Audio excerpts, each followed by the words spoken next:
de los años de Néstor Kirchner y de Cristina, que es Julio De Vido. ¿Cómo le va, Julio? Gracias por atendernos en esta noche.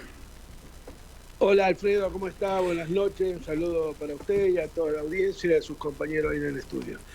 ¿Le parece a usted que independientemente de algunas medidas de fuerza que se tomaron y algunas marchas importantes, todavía es un poco endeble la oposición mientras Milei lentamente en el Parlamento va avanzando rápido en alguna de sus... Lentamente dije, pero a la vez con cierta rapidez presionando gobernadores y a su vez senadores para que le voten las leyes?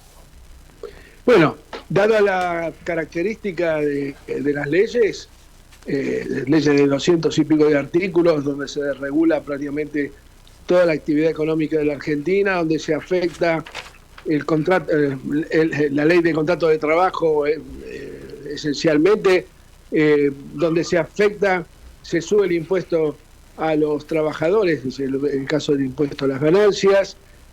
Bueno, que recién estaban dando un informe ahí en la radio relacionado con estas asambleas que va a haber el día lunes. Evidentemente, 100 días no es nada de tiempo en un gobierno, y sobre todo la profundidad y los cambios que van a traer en la Argentina estas leyes cuando se reglamente su ejercicio, digamos, el Poder Ejecutivo, y las ponga en marcha, sobre todo un gobierno tan radical en su pensamiento vinculado al anarcocapitalista, yo digo la derecha económica, claramente, que está al servicio de los intereses concentrados de 5 o 10 empresas de las más importantes de la Argentina, tanto en el campo siderúrgico, en el tema medios, etcétera, etcétera, que todos las conocemos, el denominado círculo rojo, ¿no? Exactamente. Son los únicos beneficiados. Usted... No hay reacción, yendo a la pregunta, si la oposición tiene escala en relación a la profundidad de las medidas, tengo que decir que no. Claro. Ahora, claramente, hay una expresión opositora de la CGT, claramente, que uno puede hacer un análisis crítico de los últimos años de la CGT, de las últimas décadas, etcétera, etcétera, pero claramente con la marcha del día 24 de enero y el paro anunciado ahora para el 11, claramente creo que son las medidas más contundentes. Si a eso le sumamos la gran movilización en defensa de la educación pública y de la universidad, hay una oposición que no tiene referencia política en dirigente alguno. Vos fijate que, por ejemplo, la marcha del 24 de marzo, que fue también multitudinaria, y también la de la educación pública fue multitudinaria, prácticamente las dos únicas personas que pudieron hablar en la última fueron Pérez Esquivel y Tati Almeida, que tienen entre 80 y 90 años. Sí, es cierto. Igualmente, el 24 de marzo, Estela Carlotto y Tati Almeida también. La aparición... Con todo el respeto que les tengo, ¿no? No, por supuesto. Julio... Marca que hay una ausencia de referencia política que de alguna manera represente a esa oposición. Julio De Vido, y la aparición de Cristina el otro día allí en Quilmes, ¿le parece que sumó?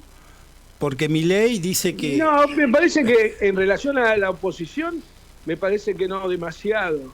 Ella buscó en el discurso diferenciar su gestión de la de Milei. De todas maneras, hubo algunas expresiones en cuanto a los deseos de que al presidente le vaya bien. En realidad, me parece que a esta altura de los acontecimientos, si uno quiere representar y ser opositor, no puede tener esa expresión de deseo, cuando lo que no significa pensar en nada trágico, sino que políticamente no le vaya bien, porque si no va a aplicar todas estas medidas que va a dar vuelta a la economía en contra de los que menos tienen, claramente. Claro, porque lo que usted dice es, si le va bien a Milei, claro, si le va bien a Milei en su objetivo, para muchos sectores es dramático. Ahora, ¿qué ocurre en grandes sectores del trabajo? Lo hablo con dirigentes sindicales, sobre todo proletarios, inclusive que figuran en blanco, que tuvieron un buen pasar y sobre todo mucho consumo durante especialmente los años del kirchnerismo, que ha votado a Milei y que cuando uno ve las redes dice, no, hay que seguirlo, hay que aguantarlo, porque este es el cambio, por esto, por aquello. Y bueno, creo que, digamos, el kirchnerismo como expresión política creo que finalizó en el acto del 9 de diciembre del 2015 en la Plaza de Mayo, donde hubo una expresión multitudinaria de apoyo a la presidenta, que después tuvo una suerte de recidiva el 13 de abril del 2016 frente a Comodoro Pi, y a partir de ahí, bueno, claramente no tuvo resultados positivos en términos de crecimiento y de acumulación política. Y bueno, después vino el macrismo, en donde algunos estuvimos detenidos, otros no. Sí. Y en general hubo una persecución a algunos de nosotros, más que a otros. Sí, claramente, más que a otros. Y luego el gobierno de Alberto, que fue un gobierno fallido. Cuando digo fallido, lo que quiero decir es que es peor que un mal gobierno, es como si fuera un periodo anómico, híbrido, en donde,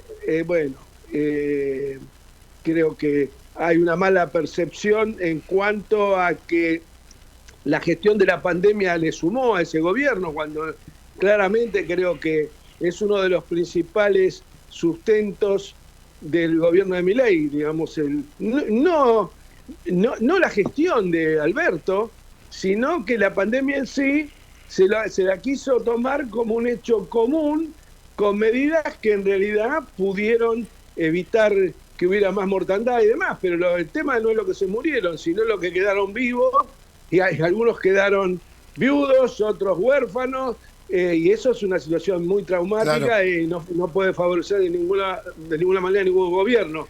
Si además de eso tenemos el efecto de lo que se llamó el caso Vicentín, y bueno, la gestión de Guzmán en el frente del Ministerio de Economía, que generó y empolló esta suerte de tremendo brote inflacionario al que en general desde algunos sectores del peronismo se le echa la culpa a Massa, cuando en realidad heredó una situación muy grave.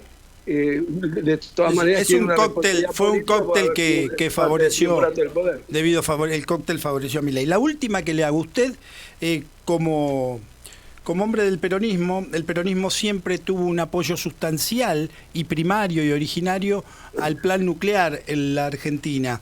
Ahora, dice Milei, la quieren dibujar, no sé cómo van a hacer, en parte privatizar. Quieren privatizar en parte la operatoria de las centrales nucleares, es decir, una de las agencias principales del Estado, que es Nucleoeléctrica Argentina. ¿Qué opinión tiene usted de esto? Porque da la impresión que el plan nuclear va a quedar fuera de juego, ¿no? Caballo intentó hacerlo, se privatizó solo la fabricación de la pila atómica, digamos, la que genera energía en las centrales nucleares. Se estuvo en manos de la empresa Pérez Company, Diositec, sí, y fue un fracaso absoluto. Tiene una participación del Estado, pero no tuvo éxito esa privatización parcial.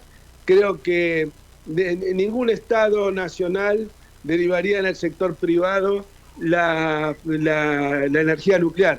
Le doy un ejemplo concreto. Tanto en China como en Rusia, como mismo en Estados Unidos, si bien hay empresas particulares que fabrican turbinas y fabrican reactores nucleares, la política está en manos absolutamente del Estado. En Rusia y en China, el jefe de la agencia nuclear tiene que pedir permiso a la Asamblea Popular en el caso de China y a la Duma en el caso de Rusia, porque manejan además el arsenal nuclear, hacen a la defensa todas estas cuestiones. O sea, me parece algo absolutamente peligroso por un lado, y yo creo que condenado al fracaso. O sea, lo que se tiende es a sacar a la Argentina del escenario nuclear, es decir, como parte del club. Salir del club nuclear. De los países nucleares. Claro, de los que pueden producir reactores, por ejemplo. Bueno, De Vido, muy amable por atendernos esta noche. No, le agradezco la entrevista y bueno, le pido disculpas porque el otro día me llamaron sobre la hora, no pude salir. No hay ningún problema. Julio De Vido, ex ministro de Infraestructura, estuvo con nosotros.